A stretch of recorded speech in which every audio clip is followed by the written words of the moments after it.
اعوذ باللہ من الشیطان الرجیم، بسم اللہ الرحمن الرحیم۔ میرا نام وقاص احمد ہے اور آپ دیکھ رہے ہیں میرا یوٹیوب چینل قلم میزان۔ یہ میری معاشی نظام اور کیپٹلزم پر 5ویں ویڈیو ہے۔ آخری 2 ڈسکشنز میں پہلے تو اسلامی نظام کا کیپٹلزم سے ایک موازنہ، ایک کمپیریزن کیا گیا پازیٹیو سینس میں کہ کیا کیا چیزیں دونوں میں کامن ہیں۔ چونکہ کیپٹلزم اور اسلام دونوں ہی generally common sense, human nature اور ہیومن سائیکالوجی پر بیس کرتے ہیں، اس لیے آپ کو بہت ساری باتوں میں ان کے درمیان مماثلت نظر آئی۔ یہ ٹیبل میں نے بنایا ہے، اس میں ہم پوائنٹ بائی پوائنٹ کچھ چیزیں دیکھ لیتے ہیں کہ اسلام اور کیپٹلزم میں کن کن باتوں میں اتفاق ہے۔ ریسٹرکشن آن ویلتھ، دونوں نظاموں میں اس پہ کوئی ریسٹرکشن نہیں ہے، جتنا بھی دولت جمع کرنا چاہے انسان جمع کر سکتا ہے۔ اور میں پہلے ہی کہہ چکا ہوں کہ اسلام کا جو اخلاقی اور روحانی نظام ہے وہ ایک ڈیفرنٹ موضوع ہے اور بہت مربوط ہے، لیکن جو بھی کہا جائے وہ قانونی نہیں ہے۔ اسی طرح any particular formula for profit distribution between capital and labour, اس حوالے سے بھی اسلام بھی خاموش ہے اور کیپٹلزم میں بھی ایسا کوئی اس میں خاص گائیڈ لائن نہیں ہے کہ کسی خاص فارمولے کے تحت جو ہے وہ پروفٹ کو تقسیم کیا جائے ملازمت کرنے والوں میں اور سرمایہ دار میں، یعنی امپلائر میں اور امپلائیز میں، تو کوئی ایسا فارمولا دونوں نظاموں میں نہیں ہے۔ اسی طرح any particular formula given for salary اور منیمم ویج، کہ تنخواہیں کیا ہونی چاہیے، منیمم ویج کیا ہونا چاہیے، کیا منیمم ویج بھی کچھ ہونا چاہیے، قانونی طور پر اسلام میں بھی اس پہ کوئی خاص ہدایت نہیں ہے، قانون میں پھر کہہ رہا ہوں قانونی طور پہ۔ اسی طرح کیپٹلزم میں تو بالکل بھی نہیں ہے، تو وہاں بھی پھر یہ کہ لوگوں کے آپس کے مشورے سے کوئی منیمم سیلری اگر رکھ دی جائے تو رکھ دی جائے، لیکن نظام کوئی گائیڈ لائن نہیں دیتا۔ اسی طرح انہیریٹنس کے لاز ہیں، دونوں نظاموں میں انہیریٹنس کی اجازت ہے اور گورنمنٹ کو کوئی اختیار حاصل نہیں ہے کہ وہ انہیریٹنس کے اندر دخل دے اور کوئی ایسی قانون سازی کرے کہ، اور میں خاص طور پہ اسلام کی بات کر رہا ہوں، کہ اسلام میں اگر کوئی قانون سازی کی جائے گی جو انہیریٹنس لاز کو متاثر کرے گی، افیکٹ کرے گی، تو اس کی تو اسلام میں قطعاً اجازت نہیں ہے۔ تو دونوں ہی نظام جو ہے وہ انہیریٹنس کو پروموٹ کرتے ہیں، اس کی اجازت دیتے ہیں۔ پھر اس کے علاوہ ٹیلنٹ کی جو قدر ہے، ٹیلنٹ کو ویلیو کرنا، پرائیویٹ پراپرٹی آبویسلی ریکگنائز ہے، اس کو پریزرو کی جاتی ہے، تبھی تو انہیریٹنس لاز عمل میں آتے ہیں۔ تو دونوں نظاموں میں پرائیویٹ پراپرٹی کو آنر کیا جاتا ہے، کمپٹیشن کو پروموٹ کیا جاتا ہے۔ دونوں نظام ہی ایسے ہیں جہاں کمپٹیشن کو پروموٹ کیا جائے اور مقابلے کی فضا قائم کی جائے، کسی بھی پروڈکٹ کے حوالے سے 2 کمپنیاں، 3 کمپنیاں، 10 کمپنیاں آپس میں مقابلہ کریں اور جس کی چیز بھی اچھی ہوگی اس قیمت کے لحاظ سے وہ فروخت کی جائے گی، وہ عوام میں مقبول ہوگی۔ اگر آپ غور کریں تو انہیریٹنس لاز سے مال جمع کرنے کی ایک طرح سے ترغیب بھی ہو جاتی ہے، لیکن بالکل اگر آدمی مال جمع کرنے کے حوالے سے بتائے کہ دوسرے قوانین جیسے اسلام میں زکوٰۃ و عشر ہے اور دوسرے ٹیکسز ہیں، اس پر اگر عمل کرے تو بحیثیت نظام دونوں نظاموں کے اندر اجازت حاصل ہے، یہ اجازت ہے کہ آپ دولت کو جمع کر سکتے ہیں۔ تو اس طرح دیکھا جائے تو اسلام اور کیپٹلزم میں کوئی فرق نہیں، لیکن یاد رہے، اور جب میں نے اختلافات کی باتیں کی تھیں تو 2 باتیں میں نے اپنی چوتھی ویڈیو میں بیان کی تھی، اور وہ یہ ہے کہ عدل کی خاطر، عادلانہ رولز آف گیمز کی خاطر، جسٹ رولز آف گیمز کی خاطر جائز اور معقول رسک لینا ضروری ہے۔ جائز اور معقول رسک لینا سسٹم کا پارٹ ہونا چاہیے۔ اگر یہ نہیں ہے تو طاقتور سے طاقتور ہوتا چلا جائے گا، امیر سے امیر ہوتا چلا جائے گا، وہ اپنی طاقت کو استعمال کرے گا۔ تو اس کو کنٹرول کرنے کے لیے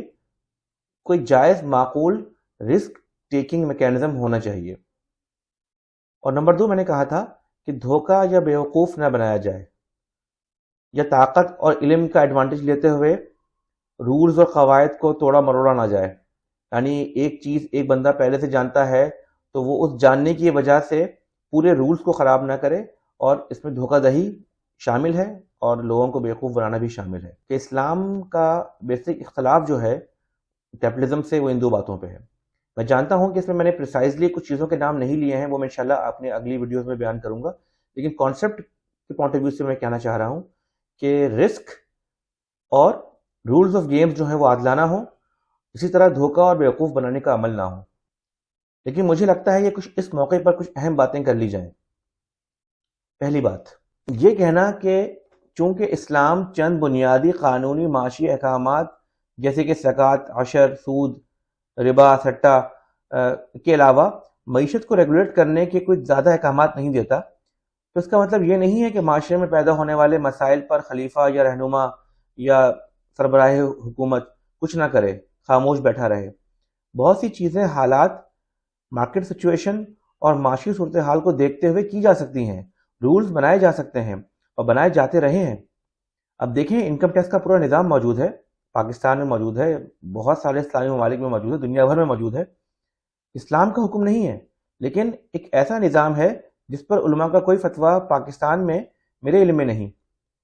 حکومت کا ایک مباح حکم ہے اسی طرح کسی خاص موقع پر کسی چیز کی راشننگ کرنا تاکہ وہ چیز سب کو مل جائے، کوئی ضرورت سے زیادہ وہ چیز جمع نہ کر لے۔ ان فیصلوں پر بھی اگر اولو الامر یعنی کہ حکومت والے آپس میں مشاورت سے، کنسلٹیشن سے کوئی فیصلہ کر لیں تو شرعاً کوئی قدغن نہیں۔ کسی چیز پر سبسڈی دینا نہ دینا، ڈیوٹی لگانا نہ لگانا، ٹیکس لگانا نہ لگانا، یہ لوگوں کے آپس کے مل جل کے فیصلے کرنے کا معاملہ ہے۔ دوسری بات، اگر آپ اس وقت دنیا میں کارل مارکس سے متاثر مفکرین، اسکالرز، ڈاکٹرز، پروفیسرز کو سنیں اور پڑھیں، جیسے رچرڈ ولف ہیں، ڈیوڈ ہاروے ہیں، یانس واروفاکس ہیں، گریس کے ہیں، یہ جو موجودہ کیپٹلسٹ نظام کی انیکوالٹی اور اس سے جنم لینے والی ایبجیکٹ پراورٹی سے سخت بددل نالاں اور پریشان ہیں، تو آپ کو ان کی تنقید بہت امپریسو لگے گی۔ یہ لوگ واقعی زبردست، گہری، سائنٹیفک اور سسٹمیٹک تنقید کرتے ہیں کیپٹلزم پہ، اور جس طرح میں نے کچھ دیر پہلے ہی بتایا کہ اسلام کیپٹلزم کی کافی بنیادوں کو شیئر کرتا ہے، اس لیے وہ تنقید لامحالہ اسلام پر بھی ہو جاتی ہے۔ جیسے جب وہ کلاس اسٹرکچر کی بات کرتے ہیں، اس کی تباہ کاریوں کی بات کرتے ہیں کہ یہ معاشرے کے لیے بہت برا ہے، سرمایہ دار طبقہ، white collar class, blue collar class, labour class,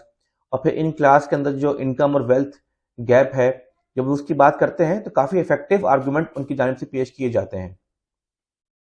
اور ان کا یہ کہنا کہ سرمایہ دارانہ نظام ویلتھ ایکومولیشن کا انجن ہے جو کہ ایکسپلائٹیشن سے حاصل ہوتا ہے، جس سے خوفناک طاقت اور پاور حاصل ہوتی ہے، جس سے corruption, lobbying, kickbacks, corrupt business practices وجود میں آتے ہیں، حکومت کو کنٹرول کر لیا جاتا ہے، اور نتیجہ یہ نکلتا ہے کہ انسین اور آبسین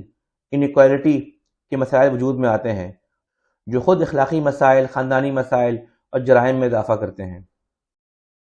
لہٰذا پرائیویٹ پراپرٹی کے حقوق یعنی ویلتھ ایکومولیشن کے حوالے سے جو تنقید کیپٹلزم پہ ہوتی ہے، وہ کم علمی اور بصیرت کے نہ ہونے کی وجہ سے اسلامی معاشی نظام پر بھی ہو سکتی ہے اور ہوتی رہی ہے اور ہوتی ہے۔ ان کی باتوں کو غور سے سمجھا جائے تو لگتا یہی ہے کہ ان کی خواہش ہے کہ منافع میں سرمایہ دار جو کہ مل اور فیکٹری کا مالک بھی ہے اور ملازمت کرنے والوں اور مزدوروں کا حصہ آدھا آدھا ہو جائے،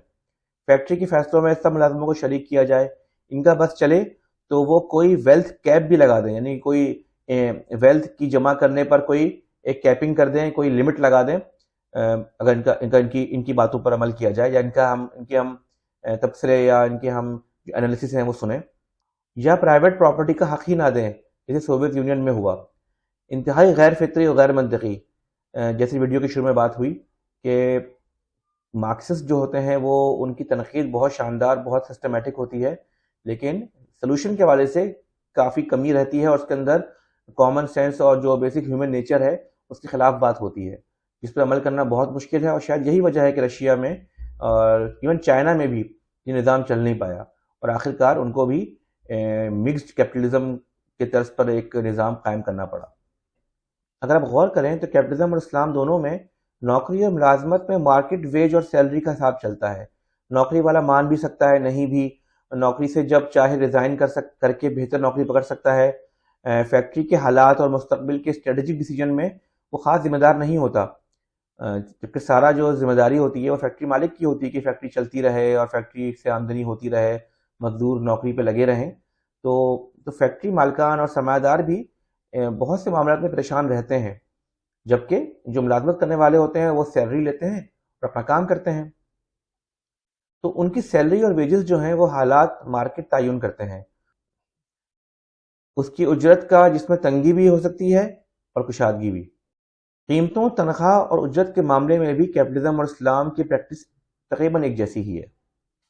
اسی بات پہ میں اس ویڈیو کو ختم کرتا ہوں. انشاءاللہ ملاقات ہوگی. وآخر دعوانا ان الحمد للہ رب العالمین.